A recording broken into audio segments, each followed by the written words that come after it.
ఇది ముమ్మడివరంలోని శ్రీ బాలయోగేంద్ర స్వామివారి ఆశ్రమము.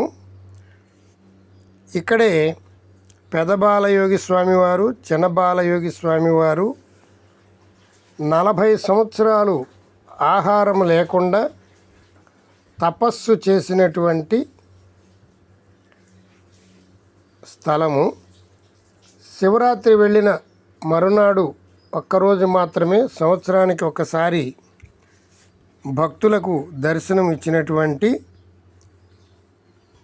అద్భుతమైన మహిమ కలిగినటువంటి బాలయోగి వారి ఆలయం, క్షేత్రం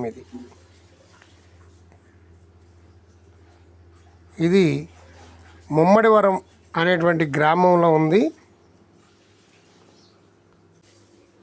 తూర్పుగోదావరి జిల్లా కోనసీమ ప్రాంతంలో ఉంది.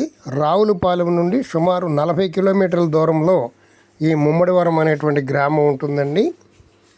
ఇది కలియుగంలోనే మన కళ్ళ ముందే జరిగినటువంటి ఒక అద్భుతమైనటువంటిది. 40 సంవత్సరాలు ఆహార పానీయాలు లేకుండా తపస్సు చేసిన మహాయోగి. ఫుల్ వీడియో మా పురాణ అమృతం ఛానల్లో ఉంది, తప్పనిసరిగా చూడండి. Thank you.